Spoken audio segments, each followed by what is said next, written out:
بسم اللہ الرحمن الرحیم۔ صحت اور طب میں ایک مشہور محاورہ ہے کہ پرہیز علاج سے بہتر ہے۔ قرآن میں ایک حکم ہے وَخُذُوا حِذْرَکُمْ سورہ النساء آیت نمبر 106۔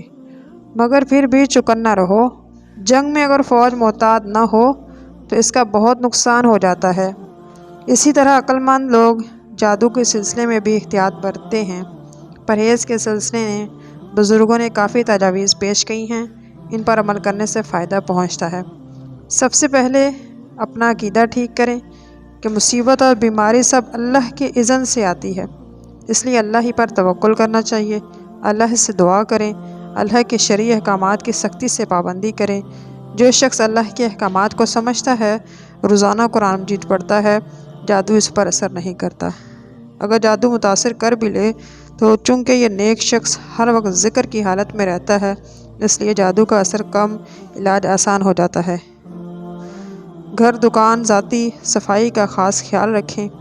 اگر کوئی تعویذ وغیرہ مل جائے تو اسے نہر کے بہتے پانی میں بہا دیں۔ بہانے سے پہلے قل شریف پڑھ کر تعویذ کو دھو لیں۔ یہ سورہ اخلاص، سورہ فلق اور سورہ ناس، یہ 3 صورتیں ہیں جو جادو کا علاج ہیں، ان کو پڑھیں اور پھر اس تعویذ کو بہا دیں۔ کسی سے کوئی چیز نہ کھائیں۔ اگر کسی وجہ سے کوئی چیز کھا لی تو اس کی قیمت کی رقم خیرات کریں۔ مثلاً ایک گھر میں گئے، پیپسی کی بوتل پی لی، بزرگوں کا حکم تھا کہ ایک بوتل کی قیمت خیرات کر دیں اور اپنے نئے مہمان کو ایک بوتل پلا دیں۔ اسی طرح بہت سے روحانی فوائد حاصل ہوں گے۔ بوتل پینے کے برابر بوتل پلانے کا اصل مفہوم یہ ہے، انسان خود اپنی کمائی کھائے، 100 میل دور بھی گیا ہے اور اپنی کمائی ہی کھا رہا ہے۔ لوگوں کا رزق ہمیشہ صحیح نہیں ہوتا۔ جب ہم لوگوں کے مہمان بن کر حرام رزق کھاتے ہیں تو اس کے مضر اثرات ہم پر اس غلط اثرات کو زائل کرنے کے لیے ہم کھائی ہوئی چیز کی قیمت کے برابر خیرات تو دیتے ہیں اور اپنے نئے مہمان کو اتنا یا اس سے زیادہ کھانا کھلا دیتے ہیں کہ ہم نے اس طریقہ کار پر کافی عمل کیا اور اسے اپنی زندگی اور صحت کے لیے مفید پایا۔ قارئین کا تجربہ کر کے دیکھ لیں، رزق حلال کی برکت سے بہت سی مصیبتیں ٹل جاتی ہیں۔ کھانے پر کیا گیا جادو بھی بے اثر ہو جاتا ہے۔ ہر وقت باوضو رہنے کی کوشش کریں۔ وضو کی حالت میں جادو کم اثر کرتا ہے اور اس کا توڑ آسان اور جلدی ہو جاتا ہے۔ وضو کر کے سونے سے کافی بلائیں ٹل جاتی ہیں۔ سونے سے پہلے آیت الکرسی اور 3 قل جو میں نے آپ کو بتائے ہیں وہ لازمی پڑھیں۔ یہ عمل علاج میں بھی مفید ہے اور نیک لوگ ساری عمر آیت الکرسی اور 4 قل پڑھتے ہیں۔ آیت الکرسی کا اظہار بھی مفید ہے۔ 3 سے 11 مرتبہ آیت الکرسی پڑھیں۔ ہاتھ، انگلی یا چھڑی پر دم کر لیں، پھر ہاتھ، انگلی یا چھڑی سارے کمرے میں دیواروں کے ساتھ پھیر دیں۔ چارپائی کے چاروں طرف ہاتھ پھیریں اور اسی طرح سے جادو، جنات، چوروں کے خلاف مدافعتی قلعہ بن جاتا ہے۔ منفی قوتیں اس کے اندر داخل نہیں ہو پاتی۔ قبرستان کے جانوروں کی خیرات ڈالیں۔ کوئی چیز جو ان کے مزاج کے مطابق وہ نہیں کھانے کے لیے دیں، مثلاً چاول، دالیں، گوشت یا روٹی کے پانی میں بھیگے ہوئے ٹکڑے۔ اگر معلوم ہو جائے کہ کسی نے وار کیا ہے تو گھبرانا نہیں چاہیے، حوصلے اور صبر کے ساتھ دفاعی پوزیشن سنبھال لینی چاہیے۔ صبر، استقامت اور دانش مندی سے فوراً مقابلے پر ڈٹ جانا چاہیے۔ حاسدوں سے تعارف ضروری ہے، کسی کو کچھ نہ کہیں۔ مردوں عورتوں کے رویے، چال ڈھال سے صاف ہو جاتا ہے ظاہر کہ فلاں شخص حسد کر رہا ہے۔ خاموشی سے بات کی تہ تک پہنچنا چاہیے۔ حاسدوں کی نگرانی کرنا مشکل عمل ہے، لیکن کسی شاگرد یا رشتہ دار کے تعاون سے حاسدوں سے واقفیت حاصل کی جا سکتی ہے۔ حاسدوں کے شر سے بچنے کا طریقہ ہر دن مختلف ہوتا ہے، اس لیے حسب حال پرہیزگاری اقدامات کر لینے چاہیے۔ نرم گفتگو، تکبر سے پرہیز، بے نیازی حاسدوں کے حسد کو کم کر دیتی ہے۔ دکھاوت سے بھی پرہیز کرنا چاہیے تاکہ حسد پیدا ہی نہ ہو۔ اپنے گھر میں جب صبح شام تلاوت کریں، بلند آواز تلاوت کریں۔ قرآن کی باآواز تلاوت شیطانی قوتیں گھروں سے دور رہتی ہیں۔ رات کو سوتے وقت کے معمولات: بعد از عشاء سورہ ملک، سورہ مزمل، درود شریف، آیت الکرسی، قل شریف کو دم کرنا نہ بھولیے۔ جادو زیادہ تر رات کو اثر کرتا ہے۔ جب ہم اپنے معمولات کی پابندی کریں گے تو شیطان ہمارے گھر گھسنے کی جگہ نہیں ملے گی۔ سنت نبوی ہے کہ رات کو جلدی سو جائیں۔ عشاء کی نماز پڑھ کر اور معمول کا ذکر کر کے جلدی سونا صحت کے لیے مفید ہے۔ جو لوگ رات کو 12 بجے تک جاگتے ہیں، کھیل میں لگے رہتے ہیں یا ٹی وی وغیرہ سے لطف اندوز ہوتے ہیں، وہ جلدی جادو اور بیماری کا شکار ہو جاتے ہیں۔ شرم و حیا، پردے کے شرعی اصولوں کی پابندی کرنی چاہیے۔ گناہ میں ملوث لوگوں پر جادو زیادہ اثر کرتا ہے۔ جب کوئی شیطان صفت اور انسان نظر آئے تو اعوذ باللہ لا حول ولا قوت الا باللہ پڑھ کر دم کریں۔ اگر خطرہ محسوس ہو تو شیطان یا صفت اس کی طرف پھونک مار دیں، اسی طرح اس کا منفی عمل ضائع ہو جائے گا۔ حاجی عبدالحفیظ کے پاس ایک جادوگر آیا، اس نے پھونک ماری تو عبدالحفیظ کی بچی فوراً متاثر ہو گئی اور بیمار ہو گئی۔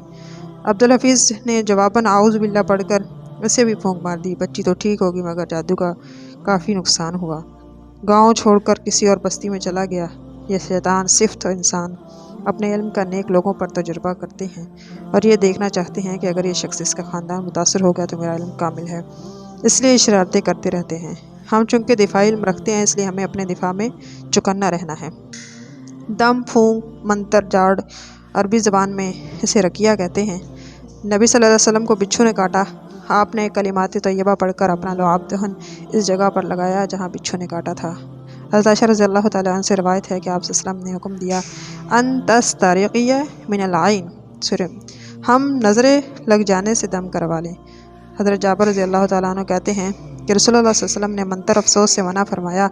عمر بن حزم کے خاندان کے لوگوں آئے اور عرض کیا، یا رسول اللہ، ہمارے پاس ایک دم ہے جس کو ہم بچھو کے کاٹے پر دم کرتے ہیں، اب آپ صلی اللہ علیہ وسلم نے منع فرما دیا ہے، ہم کیا کریں؟ تو آپ نے یہ منتر پڑھ کر آپ صلی اللہ علیہ وسلم کو سنایا۔ آپ نے فرمایا، ما ارا بہا بأسا من استطاع منکم ان ینفع اخاہ فلینفعہ، میں اس منتر میں کچھ مذائقہ نہیں دیکھتا، تم میں سے جو طاقت رکھتے ہیں اپنے بھائی کو فائدہ پہنچا سکے اسے فائدہ پہنچانا چاہیے۔ اسی طرح حضرت عوف بن مالک رضی اللہ تعالیٰ عنہ سے روایت ہے کہ ایام جاہلیت میں جب ہم منتر پڑھا کرتے تھے تو ہم نے عرض کیا، یا رسول اللہ صلی اللہ علیہ وسلم، آپ ان منتروں کی بات کیا فرماتے ہیں؟ آپ نے فرمایا، اعرضوا علی رقاکم لا بأس بالرقا ما لم یکن فیہ شرک، تم مجھے اپنے منتر سناؤ جب تک ان منتروں میں شرک نہ ہو، اس میں کوئی حرج نہیں۔ شفا بنت عبداللہ کہتی ہیں کہ میں حفصہ رضی اللہ تعالیٰ عنہ کے پاس بیٹھی تو آپ صلی اللہ علیہ وسلم تشریف لائے تو آپ نے فرمایا، الا تعلمین هذه رقی النملۃ کما علمتیها الکتاب، تو اس کو نملہ کا دم کیوں نہیں سکھلاتی جس طرح تو نے اس کی کتابت سکھلائی ہے۔ احادیث کے مجموعے میں کئی سوا احادیث ہیں، اس سے دم کرنا جائز ثابت ہوتا ہے، البتہ اس میں شرک کے الفاظ نہ ہوں۔ بہتر ہے کہ ایسے الفاظ جو قرآن میں درج ہیں انہیں الفاظ سے اب دم کریں۔ یہ تمام وظائف معلومات کا حصہ ہیں، یعنی ہر طالب حق کو روزانہ پڑھنے کی اجازت ہے۔ جو لوگ ہر روز کم از کم 3 مرتبہ پڑھتے ہیں انشاءاللہ اس پر جادو اثر نہیں کرتا۔